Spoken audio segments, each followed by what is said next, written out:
தங்களின் வருகை எங்களின் உவகை. இந்த வீடியோ பார்க்குற அனைத்து நண்பர்களுக்கும் வணக்கம். இந்த வீடியோவில் 6th தமிழ் பருவம் 3ல் இயல் 1 6th தமிழ்னு மொத்தமாக எடுத்துக்கிட்டால் இயல் 7 பார்க்க போகிறோம். ஏற்கனவே 6th தமிழ் இயல் 1லிருந்து இயல் 6 வரையிலான வீடியோக்கள் நம்ம சேனலில் அப்லோட் பண்ணியிருக்கோம். பார்க்காதவங்களுக்கு டிஸ்கிரிப்ஷனில் லிங்க் கொடுக்குறேன், பார்த்துட்டு வந்துருங்க. இந்த வீடியோவில் 6th தமிழ் இயல் 7லிருந்து 90க்கும் மேற்பட்ட லைன் பை லைன் கொஷின் எடுத்திருக்கோம். அது என்னென்னு ஒன்று ஒன்றா பார்க்கலாம் வாங்க. ஃபர்ஸ்ட் லெசன் பாரதம் அன்றைய நாற்றங்கால். இதில் ஃபர்ஸ்ட் வினா, புதுமைகள் செய்த தேசம் இது, பூமியின் கிழக்கு வாசல் இது என்ற பாடல் வரியை எழுதியவர் தாரா பாரதி. புதுமைகள் செய்த தேசம் இது, பூமியின் கிழக்கு வாசல் இது என்ற பாடல் வரிகள் இடம்பெற்றுள்ள நூல் பாரதம் அன்றைய நாற்றங்கால். இரண்டாவது வினா, பூமியின் கிழக்கு வாசலாக திகழும் நாடு இந்திய நாடு. பூமியின் கிழக்கு வாசலாக திகழும் நாடு இந்திய நாடு. இந்திய நாடு அணிந்திருக்கும் ஆடை திருக்குறள். இந்திய நாடு அணிந்திருக்கும் ஆடை திருக்குறள். காளிதாசரின் பாடல்கள் காவேரி வரை எதிரொலிக்கின்றன. காளிதாசரின் பாடல்கள் காவேரி வரை எதிரொலிக்கின்றன. கம்பனின் அமுதம் போன்ற கவிதைகளுக்கு கங்கை ஆற்றின் அலைகள் இசையமைக்கின்றன. கம்பரின் அமுதம் போன்ற கவிதைகளுக்கு கங்கை ஆற்றின் அலைகள் இசையமைக்கின்றன. குமரி முனையாகிய கன்னியின் கூந்தலுக்காக காஷ்மீர் மலர்கள் மாலையாக கொடுக்கப்படுகின்றன. குமரி முனையாகிய கன்னியின் கூந்தலுக்காக காஷ்மீர் மலர்கள் மாலையாக கொடுக்கப்படுகின்றன. அறத்தின் ஊன்றுகோலாக காந்தியடிகளின் அகிம்சை என்னும் சிறிய கைத்தடி விளங்குகிறது. அறத்தின் ஊன்றுகோலாக காந்தியடிகளின் அகிம்சை என்னும் சிறிய கைத்தடி விளங்குகின்றது. ஃப்ரெண்ட்ஸ், இப்போ நம்ம பார்த்ததெல்லாம் ஒரு பொறுத்துக்க மாதிரி கொடுத்து கூட கேட்பாங்க. ஸோ நல்லா படிச்சுக்கிங்க, சரிங்களா? சரி, தாரா பாரதியின் இயற்பெயர் ராதாகிருஷ்ணன். தாரா பாரதியின் இயற்பெயர் ராதாகிருஷ்ணன். கவி ஞாயிறு என்னும் அடைமொழி பெற்றவர் தாரா பாரதி. கவி ஞாயிறு என்னும் அடைமொழி பெற்றவர் தாரா பாரதி. தாரா பாரதி எழுதிய நூல்கள் புதிய விடியல்கள், இது எங்கள் கிழக்கு, விரல் நுனி வெளிச்சங்கள். புதிய விடியல்கள், இது எங்கள் கிழக்கு, விரல் நுனி வெளிச்சங்கள். இந்த லெசனுக்கான புக் பேக் கொஸ்டின் பார்க்கலாம். தேசம் உடுத்திய நூலாடை என கவிஞர் குறிப்பிடும் நூல் திருக்குறள். தேசம் உடுத்திய நூலாடை என கவிஞர் குறிப்பிடும் நூல் திருக்குறள். காளிதாசரின் தேனிசை பாடல்கள் எதிரொலிக்கும் இடம் காவிரி கரை. காளிதாசரின் தேனிசை பாடல்கள் எதிரொலிக்கும் இடம் காவிரி கரை. கலை கூடமாக காட்சி தருவது சிற்பக்கூடம். கலை கூடமாக காட்சி தருவது சிற்பக்கூடம். நூலாடை என்னும் சொல்லை பிரித்து எழுத கிடைப்பது நூல் கூட்டல் ஆடை. நூலாடை என்னும் சொல்லை பிரித்து எழுத கிடைப்பது நூல் கூட்டல் ஆடை. எதிர் கூட்டல் ஒலிக்க என்பதனை சேர்த்து எழுத கிடைக்கும் சொல் எதிரொலிக்க. எதிர் கூட்டல் ஒலிக்க என்பதனை சேர்த்து எழுத கிடைக்கும் சொல் எதிரொலிக்க. இதோட ஃபர்ஸ்ட் லெசன் முடிஞ்சிருச்சு. செகண்ட் லெசன் பார்க்கலாம் ஃப்ரெண்ட்ஸ். செகண்ட் லெசன் தமிழ்நாட்டில் காந்தி. ரொம்ப முக்கியமான ஒரு லெசன் இது ஃப்ரெண்ட்ஸ். இந்த லெசன் பார்க்குறதுக்கு முன்னாடி நான் ஒரு விஷயம் சொல்லிக்கிறேன். யூடியூப் மூலயமாவோ இல்லை அதர் மெட்டீரியல் மூலயமாவோ டிஎன்பிசிக்கு படிக்கிறவங்க கண்டிப்பாக ஒரு தடவையாவது ஸ்கூல் புக்கை படிச்சுட்டு படிங்க. அப்போ தான் உங்களுக்கு நிறைய விஷயம் தெரியும். ஏன்னா பெரும்பாலும் கொஷின்ஸ் பார்த்தீங்கன்னா ஸ்கூல் புக்கில் இருந்தால் வரும். இப்போ நாங்கள் கொடுக்குற இந்த டேட்டாவிலே கூட எங்களையே அறியாமல் ஏதோ ஒரு தவறு ஏதோ ஒரு இடத்துல இருந்துருது. அதனால் நீங்கள் கண்டிப்பாக ஸ்கூல் புக்கை படிச்சுட்டு அதுக்கப்புறமா இந்த வீடியோலாம் பாருங்கள். அப்போ தான் அது உங்களுக்கு பயனுள்ளதாக இருக்கும். தேர்வுக்கு அப்போ தான் கை கொடுக்கும். அது மட்டும்தான் உங்களை வெற்றி பாதைக்கு கொண்டு போகும். ஸோ ஸ்கூல் புக்கு படிக்கிறத மட்டும் தவிர்க்காதீங்க எந்த காரணத்தை கொண்டையும். நீங்கள் எந்த மெட்டீரியல் வேணாலும் பாருங்கள், எந்த யூடியூப் சேனல்னாலும் பாருங்கள், ஆனால் அதுக்கு முன்னாடி ஸ்கூல் புக்கையும் நீங்கள் படிங்க. இப்போ இந்த வீடியோ பார்த்துட்டு போய் கூட நீங்கள் ஸ்கூல் புக் படிங்க, இல்லைனா ஸ்கூல் புக்கை படிச்சுட்டு கூட நீங்கள் வீடியோ பாருங்கள். ஆனால் கம்பல்சரி ஸ்கூல் புக்கு படிங்க. அதுதான் உங்கள் எல்லாருக்குமே நல்லது. அப்போ தான் ஈஸியாக நம்ம தேர்வில் வெற்றி பெற முடியும். சரிங்களா? சரி, வாங்க நம்ம லெசனுக்குள்ளே போகலாம். தமிழ்நாட்டில் காந்தி. 16வது கொஸ்டின் பார்க்கலாம். காந்தியடிகள் நாட்டின் விடுதலைக்கு மட்டுமல்லாமல் சமுதாய மறுமலர்ச்சி, தீண்டாமை ஒழிப்பு, பெண்கள் முன்னேற்றம் ஆகியவற்றிற்கும் பாடுபட்டார். காந்தியடிகள் நாட்டின் விடுதலைக்கு மட்டுமல்லாமல் சமுதாய மறுமலர்ச்சி, தீண்டாமை ஒழிப்பு, பெண்கள் முன்னேற்றம் ஆகியவற்றிற்கும் பாடுபட்டார். காந்தி அருங்காட்சியகம் மதுரையில் உள்ளது. காந்தி அருங்காட்சியகம் மதுரையில் உள்ளது. 1919ஆம் ஆண்டு பிப்ரவரி மாதம் காந்தியடிகள் சென்னைக்கு வந்தார். இது ஒரு கொஸ்டினாக வச்சுக்கணும், சரிங்களா? 1919ஆம் ஆண்டு பிப்ரவரி மாதம் காந்தியடிகள் சென்னைக்கு வந்தார். அப்பொழுது ஆங்கிலேய அரசு ரவுலட் சட்டம் என்னும் கடுமையான சட்டத்தை நடைமுறைப்படுத்தி இருந்தது. நீங்கள் காந்திய காலகட்டம் படிக்கும்போது, இந்த ஐஎன்எம்ல காந்திய காலகட்டம் படிக்கும்போது இதெல்லாம் அங்கே ரொம்ப டீட்டெயிலாக கொடுத்துருப்பாங்க. இங்கேயே நீங்கள் படிச்சுக்கிட்டிங்கன்னா அது வந்து உங்களுக்கு அங்கே யூஸ்ஃபுல்லாக இருக்கும். சரிங்களா? ஸோ 1919ஆம் ஆண்டு ரவுலட் சட்டம் இயற்றும்போது காந்தி எங்கே இருந்தார்னு ஒரு கேள்வி கேட்டால் சென்னையில் இருந்தார்னு போடணும். ரவுலட் சட்டம் எந்த ஆண்டு இயற்றப்பட்டது அப்படின்னு சொல்லி கேட்டாங்கன்னா 1919 பிப்ரவரி மாதம்னு சொல்லணும். சரிங்களா? சரி, 19வது பாயிண்ட் பார்க்கலாம். ரவுலட் சட்டத்திற்கு எதிரான கலந்தாய்வு கூட்டம் ராஜாஜியின் வீட்டில் நடைபெற்றது. ரவுலட் சட்டத்திற்கு எதிரான கலந்தாய்வு கூட்டம் ராஜாஜியின் வீட்டில் நடைபெற்றது. இதுக்கப்புறம் நிறைய ஸ்டேட்மெண்ட் வரும் ஃப்ரெண்ட்ஸ் இந்த லெசன் ஃபுல்லாகவே. ஸோ அது எல்லாமே ஸ்டேட்மெண்ட் கொடுத்து இது யார் இந்த ஸ்டேட்மெண்ட்டை சொன்னது யாருன்னு சொல்லிட்டு டிஎன்பிஎஸ்சியில் கொஸ்டின் கேட்பாங்க. நான் அந்த ஹாஸ்பிட்டலே எடுத்துருக்கிறேன். ஸோ இது டீட்டெயிலாக உங்களுக்கு இருக்கும். சரிங்களா? 20வது கேள்வி பாருங்கள். திரு காந்தி அவர்களே, நான் இன்று மாலை ஒரு பொதுக்கூட்டத்திற்கு ஏற்பாடு செய்துள்ளேன். அதற்கு தாங்கள் தலைமை தாங்க முடியுமா என்று காந்தியிடம் கேட்டவர் பாரதியார். திரு காந்தி அவர்களே, நான் இன்று மாலை ஒரு பொதுக்கூட்டத்திற்கு ஏற்பாடு செய்துள்ளேன். அதற்கு தாங்கள் தலைமை தாங்க முடியுமா என்று காந்தியிடம் கேட்டவர் பாரதியார். இன்று எனக்கு வேறு பணி இருக்கிறது. உங்கள் பொதுக்கூட்டத்தை நாளை நடத்த முடியுமா என்று காந்தியடிகள் கேட்டதற்கு, அது முடியாது, திட்டமிட்டபடி கூட்டம் நடக்கும். தாங்கள் தொடங்க போகும் இயக்கத்துக்கு என் வாழ்த்துக்கள் என்று கூறியவர் பாரதியார். இன்று எனக்கு வேறு பணி இருக்கிறது. உங்கள் பொதுக்கூட்டத்தை நாளை நடத்த முடியுமா என்று காந்தியடிகள் கேட்டதற்கு, அது முடியாது, திட்டமிட்டபடி கூட்டம் நடக்கும். தாங்கள் தொடங்க போகும் இயக்கத்துக்கு என் வாழ்த்துக்கள் என்று கூறியவர் பாரதியார். பாரதியார் காந்தியை எங்கு சந்தித்து தான் நடத்தவிருக்கும் பொதுக்கூட்டத்திற்கு தலைமை தாங்க முடியுமா என்று கேட்டார்? ராஜாஜியின் வீட்டில். பாரதியார் காந்தியை எங்கு சந்தித்து தான் நடத்தவிருக்கும் பொதுக்கூட்டத்திற்கு தலைமை தாங்க முடியுமா என்று கேட்டார்? ராஜாஜியின் வீட்டில். பாரதியாரை யார் என்று காந்தி கேட்டதற்கு, இவர் எங்கள் தமிழ்நாட்டு கவிஞர் என்று கூறியவர் ராஜாஜி. பாரதியாரை யார் என்று காந்தி கேட்டதற்கு, இவர் எங்கள் தமிழ்நாட்டு கவிஞர் என்று கூறியவர் ராஜாஜி. அப்போ இதில் இன்னொரு கொஸ்டின் உள்ளார மறைஞ்சிருக்கு. ராஜாஜி பாரதியாரை எவ்வாறு குறிப்பிட்டார்னு ஒரு கொஸ்டின் வரும். எங்கள் தமிழ்நாட்டு கவிஞர் அப்படின்னா தமிழ்நாட்டு கவிஞர் அப்படின்னு சொல்லிட்டு ஆன்சர் பண்ணோம். தமிழ்நாட்டு கவிஞர் என்று பாரதியாரை குறிப்பிட்டவர் யாருன்னு கேட்டால் ராஜாஜின்னு ஆன்சர் பண்ணோம். சரிங்களா? சரி, அடுத்தது. காந்தி யாரை பத்திரமாக பாதுகாக்க வேண்டும் என்று கூறினார்? பாரதியாரை. காந்தி யாரை பத்திரமாக பாதுகாக்க வேண்டும் என்று கூறினார்? பாரதியாரை. 1919ஆம் ஆண்டு தமிழகத்திற்கு வந்தது போல் காந்தியடிகள் மீண்டும் 1921 செப்டம்பர் மாதத்தில் தமிழ்நாட்டிற்கு வந்தார். 1919ஆம் ஆண்டு தமிழகத்திற்கு வந்தது போல் காந்தியடிகள் மீண்டும் 1921 செப்டம்பர் மாதத்தில் தமிழ்நாட்டிற்கு வந்தார். 26வது கேள்வி. காந்தியடிகள் புகைவண்டியின் மூலம் மதுரைக்கு சென்றார். காந்தியடிகள் புகைவண்டியின் மூலம் மதுரைக்கு சென்றார். 27. காந்தியடிகள் எந்த ஊருக்கு சென்ற பிறகு வேட்டியும் துண்டு மட்டுமே அணியத் தொடங்கினார்? மதுரை.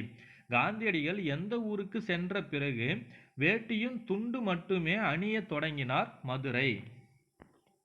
காந்தியடிகள் வேட்டி மற்றும் துண்டை மட்டும் அணியும் இந்த திருக்கோலத்தை எளிமை திருக்கோலம் என்று உலகத்தார் போற்றினர். காந்தியடிகள் வேட்டி மற்றும் துண்டை மட்டும் அணியும் இந்த திருக்கோலத்தை எளிமை திருக்கோலம் என்று உலகத்தார் போற்றினர். காந்தியடிகள் தமிழ்நாட்டில் சுற்றுப்பயணம் மேற்கொண்ட பகுதி எது? காரைக்குடியை சுற்றி உள்ள ஊர்கள். காந்தியடிகள் தமிழ்நாட்டில் சுற்றுப்பயணம் மேற்கொண்ட பகுதி எது? காரைக்குடியை சுற்றி உள்ள ஊர்கள். காந்தியடிகள் காரைக்குடியை சுற்றியுள்ள ஊர்களில் சுற்றுப்பயணம் செய்தபோது எந்த ஊரில் தங்கினார்? கானாடு காத்தான். காந்தியடிகள் காரைக்குடியை சுற்றியுள்ள ஊர்களில் சுற்றுப்பயணம் செய்தபோது எந்த ஊரில் தங்கினார்? கானாடு காத்தான். உங்கள் வீட்டை வெளிநாட்டு பொருள்களால் அழகு செய்து இருக்கிறீர்கள். அதற்கு செலவு செய்த பணத்தில் 10ல் 1 பங்கு பணத்தை என்னிடம் கொடுத்தால் போதும், இதைவிட அழகாக செய்து விடுவேன் என்று கூறியவர் காந்தி. உங்கள் வீட்டை வெளிநாட்டு பொருள்களால் அழகு செய்து இருக்கிறீர்கள். அதற்கு செலவு செய்த பணத்தில் 10ல் 1 பங்கு பணத்தை என்னிடம் கொடுத்தால் போதும், இதைவிட அழகாக செய்து விடுவேன் என்று கூறியவர் காந்தி. மதுரை மீனாட்சி அம்மன் கோவிலுக்குள் செல்ல எல்லா மக்களுக்கும் அனுமதி உண்டா என்று கேட்டவர் காந்தியடிகள். மதுரை மீனாட்சி அம்மன் கோவிலுக்குள் செல்ல எல்லா மக்களுக்கும் அனுமதி உண்டா என்று கேட்டவர் காந்தியடிகள். மதுரை மீனாட்சி அம்மன் கோவிலுக்கு செல்ல எல்லா மக்களுக்கும் அனுமதி இல்லை என்றதால் அங்கே நான் வரமாட்டேன் என்று மறுத்து கூறியவர் காந்தியடிகள். மேலே கேட்ட கேள்விக்கு இதில் உள்ள பதில் இருக்கு பாருங்க. மேலே என்ன கேட்குறாங்க? மதுரை மீனாட்சி அம்மன் கோவிலுக்கு செல்ல எல்லா மக்களுக்குமே அனுமதி உண்டான்றது கேள்வி. அடுத்த கொஸ்டின் பாருங்க, 33வது கொஸ்டின்ல மதுரை மீனாட்சி அம்மன் கோவிலுக்கு செல்ல எல்லா மக்களுக்கும் அனுமதி இல்லை அப்படின்னு தான் அதுக்கு பதில். சரிங்களா? அந்த அனுமதி இல்லாததுனால காந்தியடிகள் என்ன சொல்றாரு? நான் அந்த கோயிலுக்கு வரமாட்டேன்னு சொல்றாரு. சரிங்களா? அப்போ அடுத்து காந்தி அந்த கோயிலுக்கு போனாரா இல்லையான்றதுக்கான ஆன்சர் 34ல் இருக்கு. காந்தியடிகள் எப்பொழுது மதுரை மீனாட்சி அம்மன் கோயிலுக்கு சென்றார்? அனைத்து மக்களும் அந்த கோயிலுக்கு செல்ல அனுமதி உண்டு என்று அறிவித்த பிறகு. காந்தியடிகள் எப்பொழுது மதுரை மீனாட்சி அம்மன் கோயிலுக்கு சென்றார்? அனைத்து மக்களும் அந்த கோயிலுக்கு செல்ல அனுமதி உண்டு என்று அறிவித்த பிறகு. 35வது கேள்வி, மதுரை மீனாட்சி அம்மன் கோவிலில் நடந்ததை போன்ற நிகழ்வு வேறு எங்கு நடைபெற்றது? குற்றாலத்தில். மதுரை மீனாட்சி அம்மன் கோவிலில் நடந்ததை போன்ற நிகழ்வு வேறு எங்கு நடைபெற்றது? குற்றாலத்தில். காந்தியடிகள் எந்த அருவியில் நீராட மறுத்தார்? குற்றால அருவியில். காந்தியடிகள் எந்த அருவியில் நீராட மறுத்தார்? குற்றால அருவியில். காந்தியடிகள் குற்றால அருவியில் நீராட மறுத்ததற்கான காரணம் என்ன? அருவிக்கு செல்லும் வழியில் ஒரு கோயில் இருந்தது. அதன் வழியாக செல்ல ஒரு சாராருக்கு தடை இருந்தது. எனவே அனைவரும் அருவியில் நீராட முடியாத நிலை இருந்தது. அதனை அறிந்த காந்தியடிகள் குற்றால அருவியில் நீராட மறுத்துவிட்டார். காந்தியடிகள் குற்றால அருவியில் நீராட மறுத்ததற்கான காரணம் என்ன? அருவிக்கு செல்லும் வழியில ஒரு கோயில் இருந்தது. அதன் வழியாக செல்ல ஒரு சாராருக்கு தடை இருந்தது. அதனால் அனைவரும் அருவியில் நீராட முடியாத நிலை இருந்தது. அதனை அறிந்த காந்தியடிகள் குற்றால அருவியில் நீராட மறுத்துவிட்டார். காந்தி எப்பொழுது தமிழை கற்க தொடங்கினார்? தென்னாப்பிரிக்காவில் வாழ்ந்த காலத்திலிருந்து. காந்தி எப்பொழுது தமிழை கற்க தொடங்கினார்? தென்னாப்பிரிக்காவில் வாழ்ந்த காலத்திலிருந்து. காந்தியை மிகவும் கவர்ந்தது ஜியு போப் எழுதிய தமிழ் கையேடு. காந்தியை மிகவும் கவர்ந்தது ஜியு போப் எழுதிய தமிழ் கையேடு. காந்தியை மிகவும் கவர்ந்த நூல் திருக்குறள். காந்தியை மிகவும் கவர்ந்த நூல் திருக்குறள். 40வது கேள்வி, சென்னையில் இலக்கிய மாநாடு எந்த ஆண்டு நடைபெற்றது? 1937. சென்னையில் இலக்கிய மாநாடு எப்பொழுது நடைபெற்றது? 1937. 1937ஆம் ஆண்டு சென்னையில் நடைபெற்ற இலக்கிய மாநாட்டிற்கு தலைமை வகித்தவர் யார்? காந்தியடிகள். 1937ஆம் ஆண்டு சென்னையில் நடைபெற்ற இலக்கிய மாநாட்டிற்கு தலைமை வகித்தவர் யார்? காந்தியடிகள். இந்த மாநாட்டின் வரவேற்பு குழு தலைவராக இருந்தவர் யார்? உவே சாமிநாதர். அதான் உவேசான்னு சொல்லுவோம் இல்லையா, அவர்தான். இந்த மாநாட்டின் வரவேற்பு குழு தலைவராக இருந்தவர் யார்? உவேசா. இந்த பெரியவரின் அடிநிழலிலிருந்து தமிழ் கற்க வேண்டும் என்னும் ஆவல் உண்டாகிறது என்று கூறியவர் காந்தியடிகள். இந்த பெரியவரின் அடிநிழலிலிருந்து தமிழ் கற்க வேண்டும் என்னும் ஆவல் உண்டாகிறது என்று கூறியவர் காந்தியடிகள். காந்தியடிகள் யார் மூலம் தமிழ் கற்க ஆவல் உண்டாகிறது என்று கூறினார்? உவேசா. காந்தியடிகள் யார் மூலம் தமிழ் கற்க ஆவல் உண்டாகிறது என்று கூறினார்? உவேசா என்கின்ற உவே சாமிநாதர். இந்த லெசன் முடிஞ்சிருச்சு. இந்த லெசனுக்கு பின்னாடி இருக்கக்கூடிய புக் பேக் கொஸ்டின் பார்க்கலாம். காந்தியடிகளிடம் உடை அணிவதில் மாற்றத்தை ஏற்படுத்திய ஊர் மதுரை. ரொம்ப ரொம்ப முக்கியமான கொஸ்டின், மறந்துடாதீங்க. சரிங்களா? 46வது வினா, காந்தியடிகள் உவே சாமிநாதர் அடிநிழலில் இருந்து தமிழ் கற்க வேண்டும் என்று விரும்பினார். இதுவுமே ரொம்ப ரொம்ப முக்கியமான கொஸ்டின் தான். சரியா? காந்தியடிகள் உவே சாமிநாதர் அடிநிழலில் இருந்து தமிழ் கற்க வேண்டும் என்று விரும்பினார். பொறுத்துக்க, தமிழ் இலக்கிய மாநாடு சென்னையில் நடைபெற்றது. ராஜாஜி தமிழ்நாட்டு கவிஞர் யாரை சொல்றாரு? பாரதியாரை சொல்றாரு. குற்றாலன்றது ஒரு அருவி. தமிழ் கையேடு உருவாக்கியவர் யாரு? G U Pope. ஸோ ஆன்சர் கரெக்டாகவே கொடுத்துருக்குறேன், பார்த்துங்க. அடுத்தது இந்த இயலில் இருக்கக்கூடிய 3வது லெசன் வேலு நாச்சியார். 48வது வினா பாருங்க. ராமநாதபுரத்தை ஆட்சி செய்த மன்னர் யாருன்னு கேட்டால் செல்லமுத்து. ராமநாதபுரத்தை ஆட்சி செய்த மன்னர் செல்லமுத்து. செல்லமுத்து மன்னரின் ஒரே மகள் வேலு நாச்சியார். செல்லமுத்து மன்னரின் ஒரே மகள் வேலு நாச்சியார். வேலு நாச்சியார் அறிந்த மொழிகள் தமிழ், ஆங்கிலம், பிரெஞ்சு, உருது. வேலு நாச்சியார் அறிந்த மொழிகள் தமிழ், ஆங்கிலம், பிரெஞ்சு, உருது. சிலம்பம், குதிரையேற்றம், வாட்போர், விற்பயிற்சி ஆகியவற்றை முறையாக கற்றுக்கொண்டவர் வேலுநாச்சியார். சிலம்பம், குதிரையேற்றம், வாட்போர், விற்பயிற்சி ஆகியவற்றை முறையாக கற்றுக்கொண்டவர் வேலுநாச்சியார். வேலுநாச்சியார் சிவகங்கை மன்னர் முத்துவடுகநாதரை மணந்தார். வேலுநாச்சியார் சிவகங்கை மன்னர் முத்துவடுகநாதரை மணந்தார்.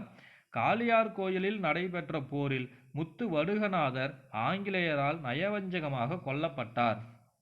காளியார் கோயிலில் நடைபெற்ற போரில் முத்துவடுகநாதர் ஆங்கிலேயரால் நயவஞ்சகமாக கொல்லப்பட்டார். 54வது வினா பாருங்க. வேலுநாச்சியார் திண்டுக்கல் கோட்டையில் தங்கி ஒரு படையை திரட்டி பயிற்சி அளித்தார். வேலுநாச்சியார் அவர்களை பற்றி நீங்கள் ரொம்ப தெளிவாக தெரிஞ்சுக்கணும். ஏன்னா நம்ம 6th புக்கில் இங்கேயும் இடம்பெற்றிருக்கு. இது இல்லாமல் ஐஎன்எம்லேயும் வருவாங்க. இதுக்கப்புறம் இந்திய விடுதலை போராட்டத்தில் பெண்களின் பங்குன்னு ஒரு ஏரியா இருக்கும். அங்கேயும் வேலுநாச்சியார் அவங்க இடம்பெற்றிருப்பாங்க. ஸோ இவங்களை பற்றி நீங்கள் தெளிவாக படிச்சிங்க. அதனாலது. சரி வாங்க லெசனுக்குள்ளே போகலாம். 54வது வினா. வேலுநாச்சியார் திண்டுக்கல் கோட்டையில் தங்கி ஒரு படையை திரட்டி பயிற்சி அளித்தார். வேலுநாச்சியார் திண்டுக்கல் கோட்டையில் தங்கி ஒரு படையை திரட்டி பயிற்சி அளித்தார். எத்தனை ஆண்டுகளுக்கு பிறகு திண்டுக்கல் கோட்டையில் ஒரு ஆலோசனை கூட்டம் நடைபெற்றது? 8 ஆண்டுகளுக்கு பின். எத்தனை ஆண்டுகளுக்கு பிறகு திண்டுக்கல் கோட்டையில் ஒரு ஆலோசனை கூட்டம் நடைபெற்றது? 8 ஆண்டுகளுக்கு பின். வேலுநாச்சியாரின் அமைச்சர் தாண்டவராயன். வேலுநாச்சியாரின் அமைச்சர் தாண்டவராயன். வேலுநாச்சியாரின் தளபதிகள் பெரிய மருது, சின்ன மருது. வேலுநாச்சியாரின் தளபதிகள் பெரிய மருது, சின்ன மருது. நாம் சிவகங்கையை இழந்து 8 ஆண்டுகள் ஆகிவிட்டன என்று கூறியவர் வேலுநாச்சியார். நாம் சிவகங்கையை இழந்து 8 ஆண்டுகள் ஆகிவிட்டன என்று கூறியவர் வேலுநாச்சியார். கவலைப்படாதீர்கள் அரசியாரே, நாம் சிவகங்கையை மீட்கும் நாள் நெருங்கிவிட்டது என்று கூறியவர் அமைச்சர் தாண்டவராயர். கவலைப்படாதீர்கள் அரசியாரே, நாம் சிவகங்கையை மீட்கும் நாள் நெருங்கிவிட்டது என்று கூறியவர் அமைச்சர் தாண்டவராயர். வேலுநாச்சியாருக்கு மைசூரிலிருந்து படைகளை அனுப்பியவர் ஐதர் அலி. வேலுநாச்சியாருக்கு மைசூரிலிருந்து படைகளை அனுப்பியவர் ஐதர் அலி. மைசூரிலிருந்து ஐதர் அலி 5000 குதிரைப்படை வீரர்களை அனுப்பி வைத்தார். மைசூரிலிருந்து ஐதர் அலி 5000 குதிரைப்படை வீரர்களை அனுப்பி வைத்தார். இது எந்த படைன்றது ரொம்ப முக்கியம். எவ்வளோ அனுப்புனார்ன்றது முக்கியம். யார் அனுப்புனாங்கன்றது முக்கியம். எங்கிருந்து அனுப்புனாங்கன்றதும் முக்கியம். சரிங்களா? ஸோ அப்போ இந்த 61வது கொஷின்ன்றது ரொம்ப ரொம்ப முக்கியம். பார்த்துங்க. 62வது கொஷின். ஐதர் அலி உறுதியாக படையை அனுப்புவார் என்று எனக்கு முன்பே தெரியும் அரசியாரே என்று கூறியவர் அமைச்சர் தாண்டவராயர். ஐதர் அலி உறுதியாக படையை அனுப்புவார் என்று எனக்கு முன்பே தெரியும் அரசியாரே என்று கூறியவர் அமைச்சர் தாண்டவராயர். வேலுநாச்சியார் ஐதர் அலியிடம் எந்த மொழியில் பேசினார்? உருது மொழியில். வேலுநாச்சியார் ஐதர் அலியிடம் எந்த மொழியில் பேசினார்? உருது மொழியில். நம் அரசியாரின் பன்மொழி அறிவு நமக்கு பெரிய நன்மையை தந்திருக்கிறது என்றவர் சின்னமருது. நம் அரசியாரின் பன்மொழி அறிவு நமக்கு பெரிய நன்மையை தந்திருக்கிறது என்றவர் சின்னமருது. நமது வீரர்களுடன் ஐதர் அலியின் 5000 குதிரைப்படை வீரர்களும் சேர்ந்து விட்டனர். ஆகவே நாளை சிவகங்கையை மீட்க புறப்படலாம் அல்லவா என்று கேட்டவர் பெரிய மருது. நமது வீரர்களுடன் ஐதர் அலியின் 5000 குதிரைப்படை வீரர்களும் சேர்ந்து விட்டனர்.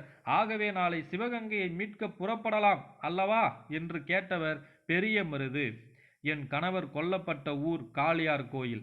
எனவே நாம் முதலில் காளியார் கோயிலை கைப்பற்றுவோம் என்று கூறியவர் வேலுநாச்சியார். என் கணவர் கொல்லப்பட்ட ஊர் காளியார் கோவில்.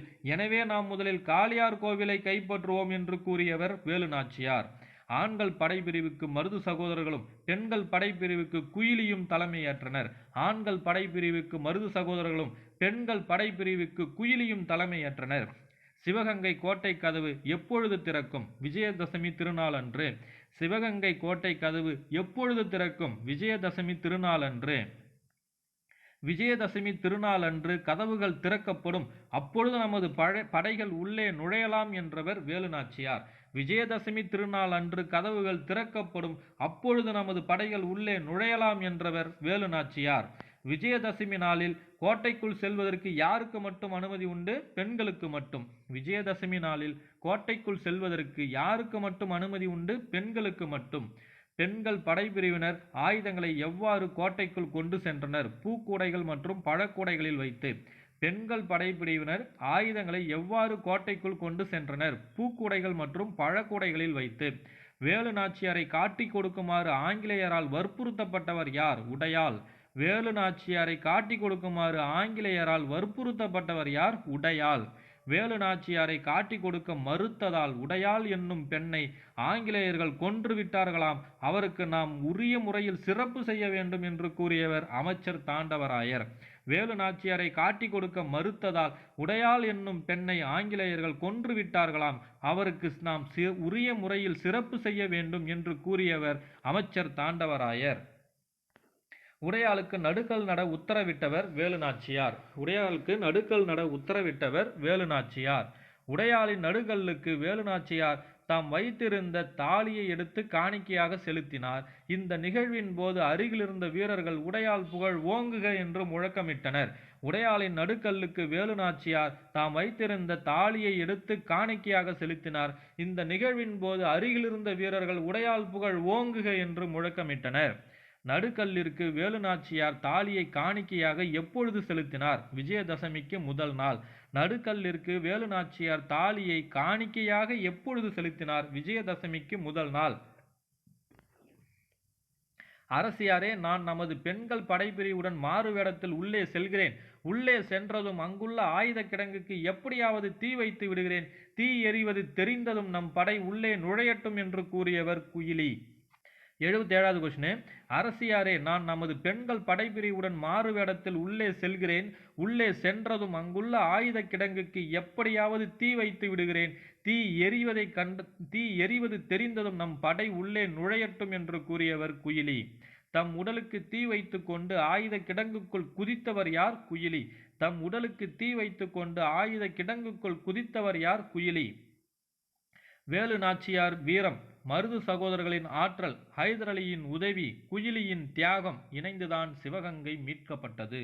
வேலு நாச்சியாரின் வீரம், மருது சகோதரர்களின் ஆற்றல், ஹைதர் அலியின் உதவி, குயிலியின் தியாகம் இணைந்துதான் சிவகங்கை மீட்கப்பட்டது. 80வது கொஸ்டின். வேலு நாச்சியாரின் காலம் 1730 1896 வரை. வேலு நாச்சியார் சிவகங்கையை மீட்ட ஆண்டு 1880. வேலு நாச்சியார் சிவகங்கையை மீட்ட ஆண்டு 1880. இப்போ உங்களுக்கான ஒரு கேள்வி. இந்த வீடியோவை நீங்கள் தெளிவாக பார்த்துருந்தா மட்டும்தான் அந்த கேள்விக்கு நீங்கள் ஆன்சர் பண்ண முடியும். 1880 சிவகங்கையை மீட்டு எடுக்கிறாங்க, சரிங்களா? அப்போ எந்த ஆண்டு சிவகங்கை ஆங்கிலேயர்களால் கைப்பற்றப்பட்டது? இதுக்கான ஆன்சர் நீங்கள் கமெண்ட்ல தெரிஞ்சா சொல்லுங்க, சரியா? சரி, 82வது வினா பாருங்க. ஜான்சி ராணிக்கு முன்பே ஆங்கிலேயரை எதிர்த்து வீரப்போர் புரிந்தவர் வேலு நாச்சியார். ஜான்சி ராணிக்கு முன்பே ஆங்கிலேயரை எதிர்த்து வீரப்போர் புரிந்தவர் வேலு நாச்சியார். வஉசி புலமை பெற்றிருந்த மொழிகள் தமிழ், ஆங்கிலம். வஉசி புலமை பெற்றிருந்த மொழிகள் தமிழ், ஆங்கிலம். அதாவது இந்த 82வது வினாவோட வேலு நாச்சியார் லெசன் முடிஞ்சிருச்சு. இப்போ வஉசின்றது புக் பேக் கொஸ்டின், சரிங்களா? 84. வஉசி வழக்கறிஞராக, எழுத்தாளராக, பேச்சாளராக, தொழிற்சங்க தலைவராக இருந்தார். இதில் 2 விஷயம் ரொம்ப முக்கியம். வஉசி ஒரு வழக்கறிஞராக இருந்திருக்காரு, வஉசி தொழிற்சங்க தலைவராக இருந்திருக்காருன்றது ரொம்ப ரொம்ப முக்கியம், மைண்டில் வச்சுங்க, சரிங்களா? ஸோ வஉசி வழக்கறிஞராக, எழுத்தாளராக, பேச்சாளராக, தொழிற்சங்க தலைவராக இருந்தார். ஆங்கிலேயரின் கப்பலுக்கு போட்டியாக உள்நாட்டு இந்திய கப்பல் நிறுவனத்தை தொடங்கியவர் வஉசி. ஆங்கிலேயரின் கப்பலுக்கு போட்டியாக உள்நாட்டு இந்திய கப்பல் நிறுவனத்தை தொடங்கியவர் வஉசி. வஉசி தான் தொடங்கிய கப்பல் நிறுவனத்திற்கு வைத்த பெயர் சுதேசி நாவாய் சங்கம். வஉசி தான் தொடங்கிய கப்பல் நிறுவனத்திற்கு வைத்த பெயர் சுதேசி நாவாய் சங்கம். வஉசி அவர்கள் எந்த ஆண்டு கப்பல் கம்பெனியை தொடங்கினார்? 1906ஆம் ஆண்டு அக்டோபர் 16ஆம் நாள். வஉசி அவர்கள் எந்த ஆண்டு கப்பல் கம்பெனியை தொடங்கினார்? 1906ஆம் ஆண்டு அக்டோபர் 16ஆம் நாள். இந்த 1906ஆம் ஆண்டில் ஐஎன்எம் படிக்கும்போது நீங்கள் படிச்சிருப்பீங்க. இந்த 1906ன்னு சொல்லிட்டு ஒரு முக்கியமான நிகழ்வு வந்து இந்த 1906 நடந்திருக்கும். இதுக்கு யாருக்காவது ஆன்சர் தெரிஞ்சதுன்னா அவங்களும் கமெண்ட்டில் சொல்லுங்கள். இல்லைனா நம்ம கம்யூனிட்டி டேப்பில் ஒரு கொஷினாக போட்டு ஆன்சர் கொடுக்குறோம், அதில் பார்த்து தெரிஞ்சுக்கிங்க. 88வது கொஸ்டின் பார்க்கலாம்.